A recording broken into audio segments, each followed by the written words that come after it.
Assalamualaikum Baraya, selamat datang di Wisata Bahasa. Ruang di mana kita tidak cuma mengeja kata, tapi juga jalan-jalan, menelusuri maknanya, menyelami sejarahnya, dan melihat bagaimana sebuah ungkapan mencerminkan hidup kita hari ini.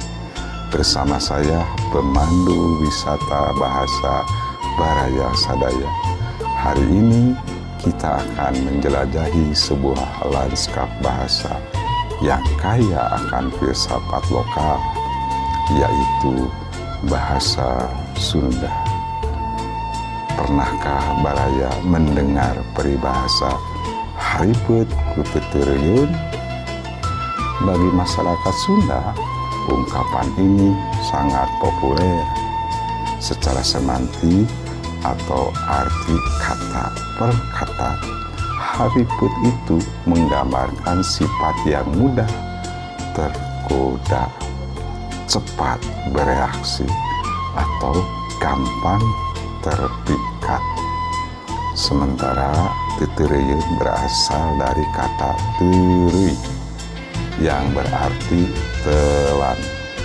Jadi tetereun adalah sesuatu yang dipandang bisa atau layak ditelan, biasanya merujuk pada umpan atau makanan.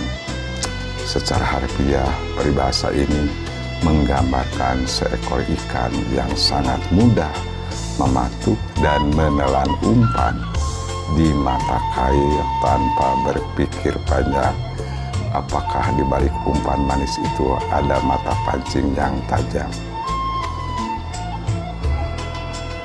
Secara sosiologis, peribahasa ini sebenarnya adalah sebuah kritik sosial, sekaligus alarm peringatan dini yang diciptakan oleh leluhur Sunda.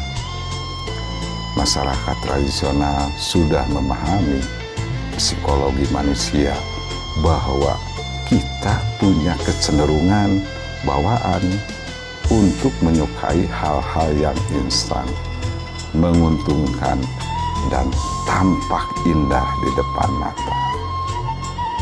Lalu, apakah peribahasa buhun ini masih relevan di era digital 2026 sekarang? Justru Baraya sebaliknya, maknanya makin tajam kalau kita melihat fenomena yang berseliweran di media sosial kita akhir-akhir ini. Mari kita hubungkan fenomena ini dengan realitas modern.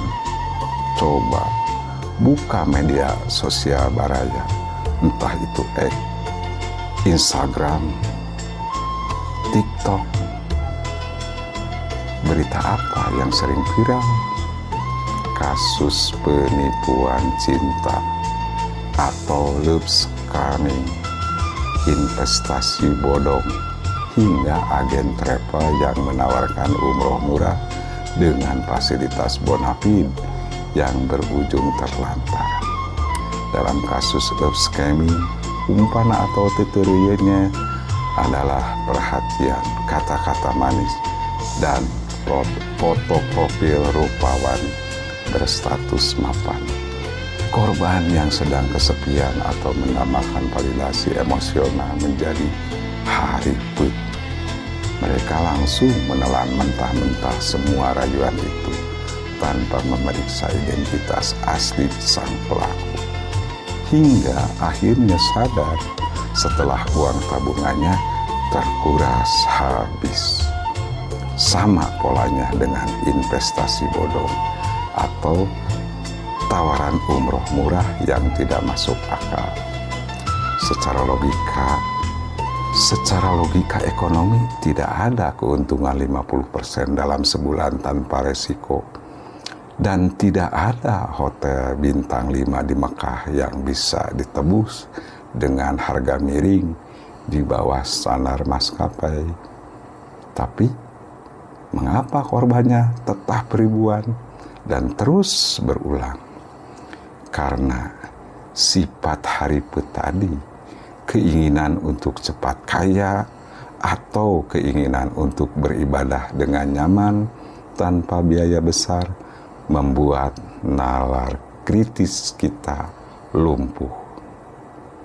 Kita melihat umpan yang begitu ranum dan langsung kita telan bulat-bulat. Leluhur kita dahulu menggunakan analogi ikan dan umpan untuk mengingatkan kita tentang pentingnya konfirmasi, atau kalau dalam istilah agama dan jurnalistik disebut tabayyun. Di era informasi yang bergerak secepat kilat ini, kemampuan untuk menahan diri sebelum menelan sesuatu adalah benteng pertahanan terakhir kita. Ketika ada tawaran yang terlalu indah untuk menjadi kenyataan, baik itu urusan asmara, uang, atau agama sekalipun, ingatlah kembali petuah ini. Jangan sampai kita menjadi ikan yang hariput ku tetereyun, yang terjebak pada kenikmatan sesaat. Padahal ada jerat yang siap mencekik kita di belakangnya. Menyelami bahasa ternyata membuat kita sadar bahwa teknologi boleh maju, zaman boleh berubah, tapi kelemahan psikologis manusia tetap sama sejak ratusan tahun lalu. Saya, Mulyawan, pamit dari wisata bahasa kali ini. Jaga hati, jaga logika, dan sampai jumpa di penjelajahan makna berikutnya. Wassalam.